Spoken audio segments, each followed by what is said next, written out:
ಮಾಡ್ತಾ ಇರೋದು ಈ ಕಾಂಗ್ರೆಸ್ ಸರ್ಕಾರ. ನಾನು ಇವತ್ತಿನವರೆಗೂ 3 ವರ್ಷದಲ್ಲಿ ನೀವೆಲ್ಲರೂ ಇದ್ದೀರಿ, ಯಾವ ವ್ಯಕ್ತಿ ಮೇಲೆ ನಾನು ಅಲಿಗೇಷನ್ಸ್ ಮಾಡಿಲ್ಲ, ಯಾವ ವ್ಯಕ್ತಿ ಅಗೇನ್ಸ್ಟ್ ಮಾತಾಡಿಲ್ಲ. ನಾನು ಮೊದಲನೇದಾಗಿ ಫಸ್ಟ್ ಟೈಮ್ ನಾನೀಗ ಅನಿವಾರ್ಯ ಕಾರಣದಿಂದ ಭರತ್ ರೆಡ್ಡಿ ಮೇಲೆ ಮಾತಾಡಬೇಕಾಗ್ತದೆ.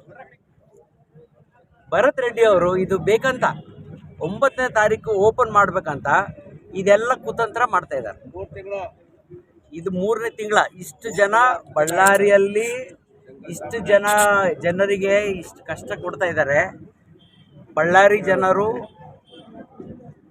ಆ ಶಾಸಕರನ್ನ ಎಲೆಕ್ಟ್ ಮಾಡಿ ಎದಕ್ಕೇನೋ ಎಲೆಕ್ಟ್ ಮಾಡೀವಿ ಅಂತೇಳಿ ಅನುಭವಿಸ್ತಾ ಇದ್ದಾರೆ. ಈ ಶಾಸಕರು ಒಂದೇ ಅಲ್ಲ, ಈ ಸರ್ಕಾರ ಕೂಡ ಎದಕ್ಕೆ ಆಯಿತು ಅಂತ ಕೂಡ ಅನುಭವಿಸ್ತಾ ಇದೆ. ಅಷ್ಟು ಕಷ್ಟ ಅಂದರೆ ಇನ್ಹ್ಯೂಮನ್ ಆಗಿ ಇವರು ಜನರನ್ನ ನೋಡ್ತಾರೆ. ಈ 9ನೇ ತಾರೀಕು ಎದಕ್ಕೆ ಮಾಡಬೇಕು ನನಗೂ ಗೊತ್ತಿಲ್ಲ. ಈಗ ಹೇಳ್ತಾರೆ ಟೆಕ್ನಿಕಲ್ ಇನ್ನೂ ನಮಗೆ ಕ್ಲಿಯರೆನ್ಸ್ ಬಂದಿಲ್ಲ ಅಂತಾರೆ. ಟೆಕ್ನಿಕಲ್ ಕ್ಲಿಯರೆನ್ಸ್ 1ನೇ ತಾರೀಕು ಬಂದಿದ್ದು. ಈಗ ನಾವು ಪ್ರತಿಭಟನೆ ಮಾಡಿದ್ರೆ ಟೆಕ್ನಿಕಲ್ ಕ್ಲಿಯರೆನ್ಸ್ ಬೇಕಾಗಿತ್ತು ಅವರಿಗೆ, ಇದಕ್ಕಿಂತ ಮುಂಚೆ ಬೇಕಾಗಿದ್ದಿಲ್ಲ.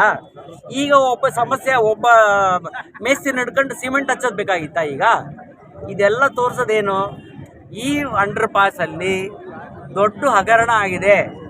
ನಾನು ನಿಮ್ಮ ಮೂಲಕ DC ಗೆ ಮನವಿ ಮಾಡೋದೇನು ಅಂದರೆ, ಈ ಅಂಡರ್ ಪಾಸ್ ರಿಪೇರಿಗೆ 1.8 crores ಖರ್ಚು ಮಾಡಿದೆ ಅಂತ ಹೇಳ್ತಾರೆ. ನೀವು ಬಂದು ನೋಡಿ ಅಲ್ಲಿ ಏನಾಗಿದೆ ಕೆಲಸ. ಏನು ಹಿಂಗೆ ಹಗರಣ ಮಾಡೋದು?